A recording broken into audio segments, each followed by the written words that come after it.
Subscribe कीजिए इतिहास बोध चैनल को और प्रेस करें बेल आइकन। पाइए सबसे पहले एजुकेशनल वीडियोस। दोस्तों, इस वीडियो में हम डिस्कस करने वाले हैं लेक्चर नंबर 4 को। ये मध्यकालीन भारतीय इतिहास से संबंधित है।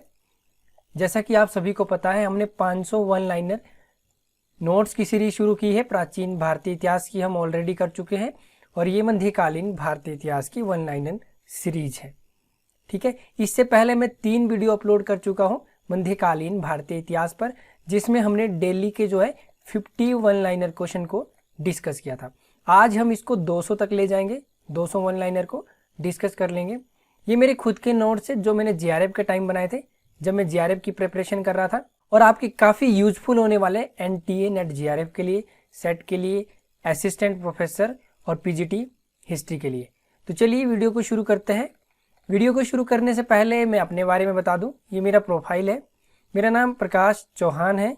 मैंने बीए ऑनर्स हिस्ट्री से किया है। मेरा मास्टर डिग्री जो है वो भी हिस्ट्री से हुआ है और मेरा स्पेशलाइजेशन है मॉडर्न इंडियन हिस्ट्री। मैं एनटीए नेट जीआरएफ क्वालिफाई हूँ और 4 टाइम मैंने नेट क्वालिफाई किया है।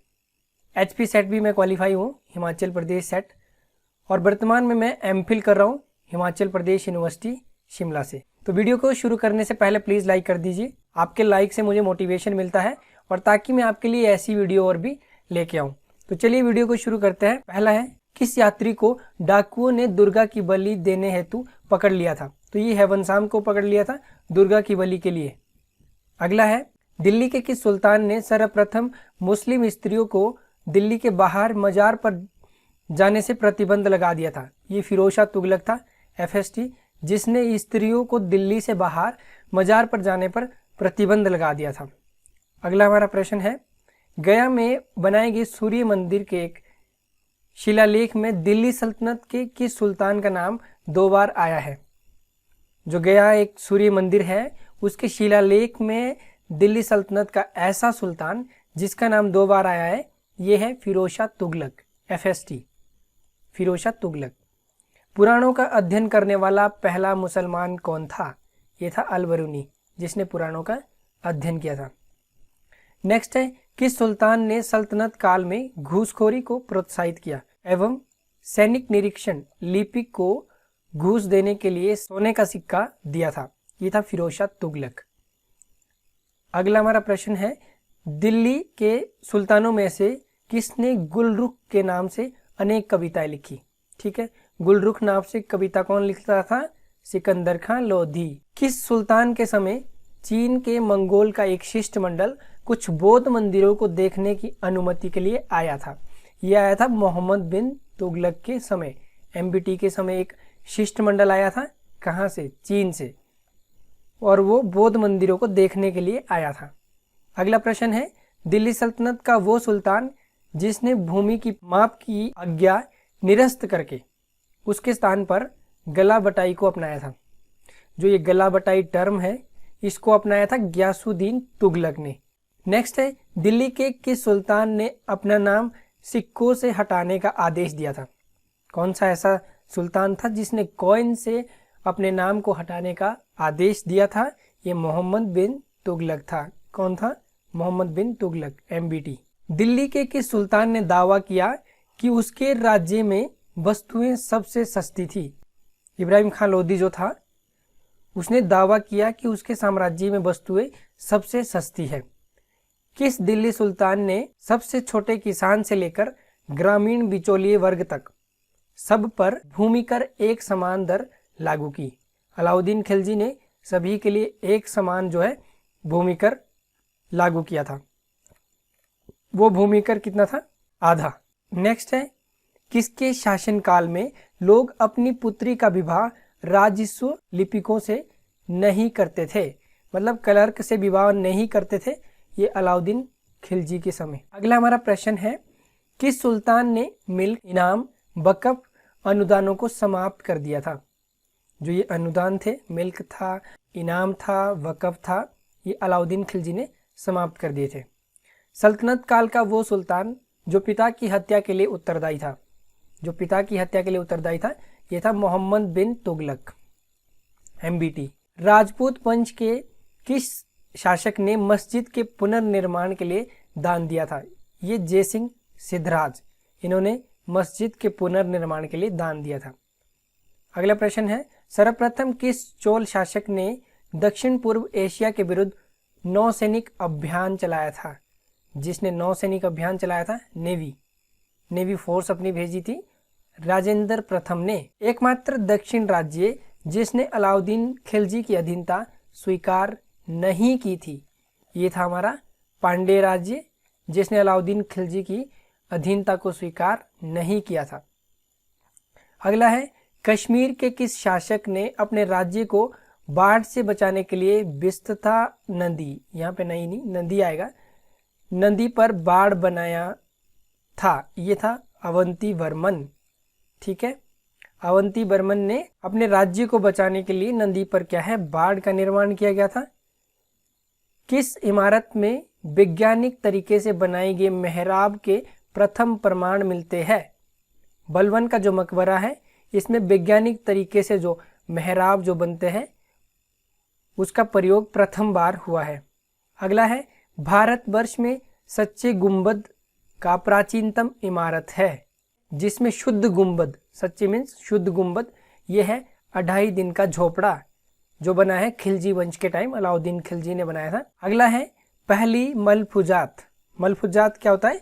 सूफी संतों की जो आपस में बातचीत होती है उसे मलफूजात कहा जाता है। फवादे उल फवाद, इसका क्या नाम है? फवादे उल फवाद, ये है अमीर हसन सिराजी दहलवी की।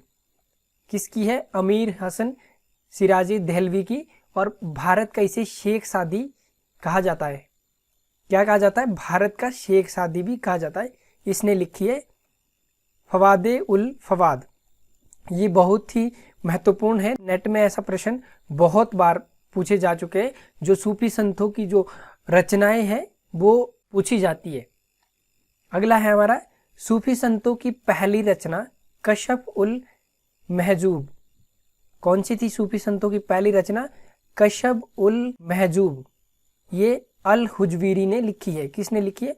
अल हुजवीरी। पहली मुक्तबात। मुक्तबात क्या है? सूफी संतों के पत्र, जो उनके आपस में पत्र व्यवहार हुए उसको क्या बोला जाता है? मुक्तबात। और आपसी बातचीत को क्या बोला जाता है? मलफूजात। तो ये 2 टर्म है।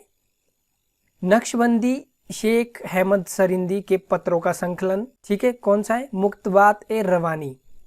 जो नक्शबंदी सूफी संत था शेख अहमद सरिंदी, जो शेख अहमद सरिंदी था, उसके जो पत्र का संकलन है उसे कहा जाता है मकतूबात ए रवानी। नेक्स्ट टर्म है तजकीरा। तजकीरा सूफी संतों की जीवनी होती थी, उनकी बायोग्राफी होती थी। पहली जो तजकीरा थी, पहली जो बायोग्राफी थी वो मीर खुर्द की, मीर खुर्द जो है उनकी बायोग्राफी है। बायोग्राफी का नाम क्या है? सियार उल होलिया। क्या नाम है? सियार उल होलिया। नेक्स्ट है फना। फना शब्द किसके लिए यूज किया जाता है? सांसारिक प्रवृत्तियों के विनाश की अवस्था।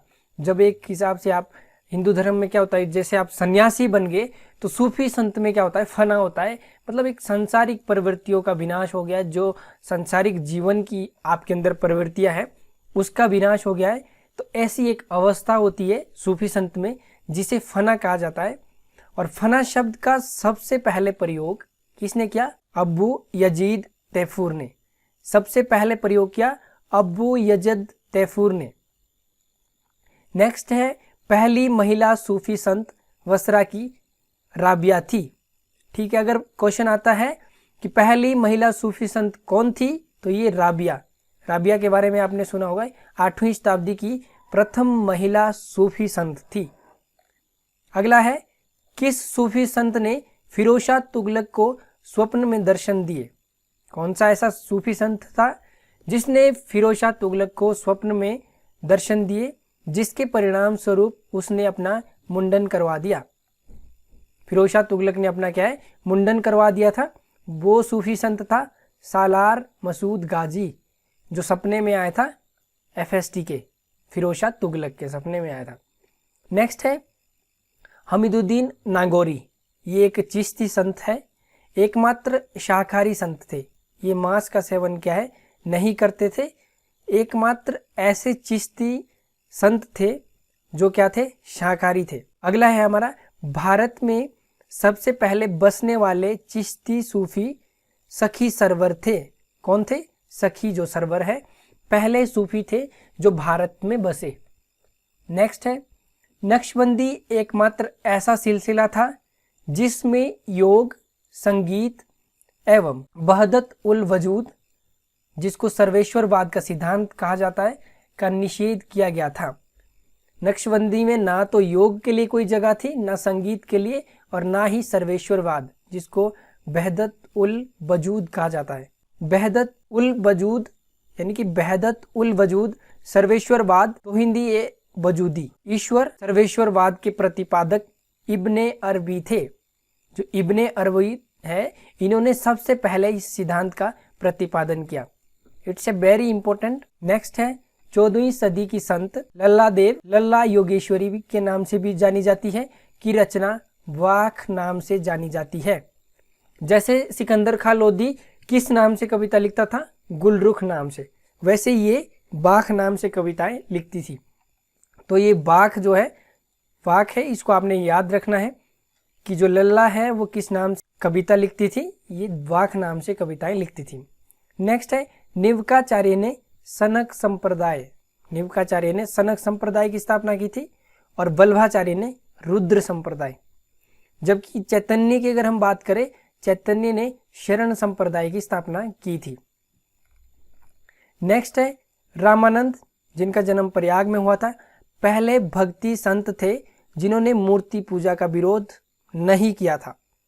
जिन्होंने क्या है, मूर्ति पूजा का विरोध नहीं किया था, तथा जोड़ी करताल एवं कीर्तन की पद्धति की शुरुआत की थी। जो कीर्तन आजकल गुरुद्वारे में हमें सुनने को मिलते हैं, उसकी शुरुआत किसने की थी? रामानंद ने।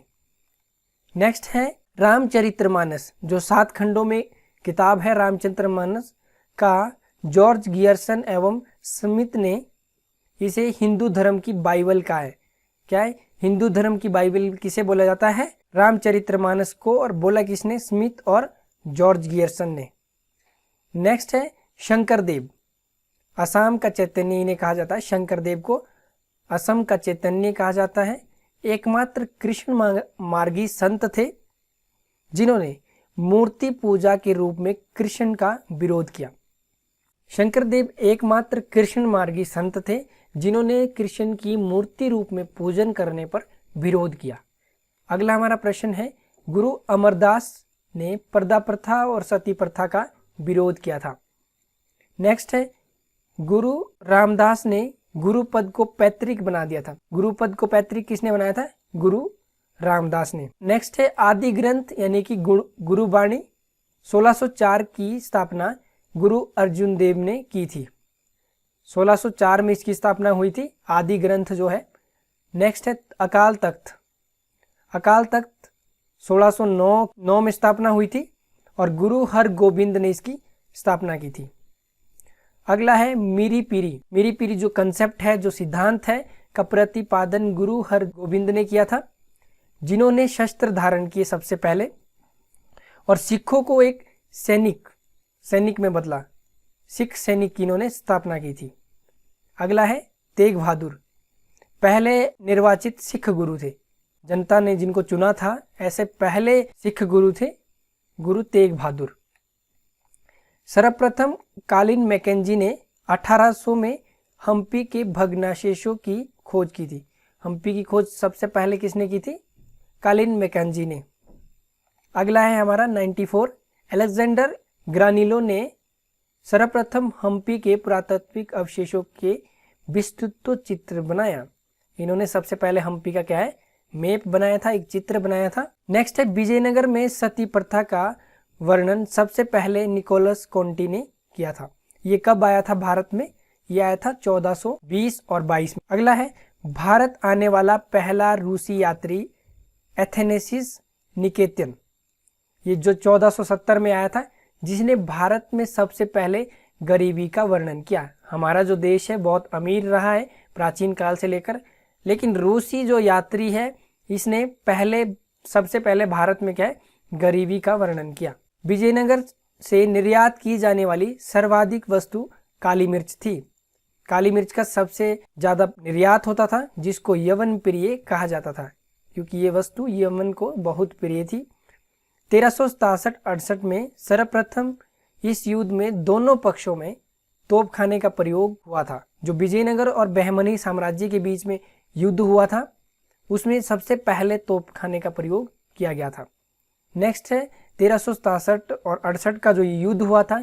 युद्ध के दौरान एक नियम बना, संविधान बना कि युद्ध के दौरान आम नागरिकों की हत्या नहीं की जाएगी। लास्ट जो हमारा आज का प्रश्न है वो है, प्रथम विजयनगर शासक जिसने महाराजा धीराज और राज परमेश्वर की उपाधि धारण की, ये था हरिहर द्वितीय। तो फ्रेंड्स, इस वीडियो में इतना ही। प्लीज वीडियो को लाइक करें, अपने दोस्तों के साथ शेयर करें और चैनल को सब्सक्राइब करें। आप हमारे टेलीग्राम ग्रुप को भी ज्वाइन कर सकते हैं। आप टेलीग्राम ग्रुप में इतिहास बोध लिखिए, वहां पे सर्च बॉक्स में इतिहास बोध सर्च करना है और आप वहां से चैनल को ज्वाइन कर सकते हैं। फ्रेंड्स, अगर आपको 200 वन लाइनर का पीडीएफ चाहिए, जो मैंने आपके साथ अभी 4 लेक्चर में डिस्कस किए हैं, तो आपको डिस्क्रिप्शन में लिंक मिल जाएगा, वहां से आप डाउनलोड कर सकते हैं। तो फ्रेंड्स, इस वीडियो में इतना ही। मिलते हैं एक अगले नए वीडियो में।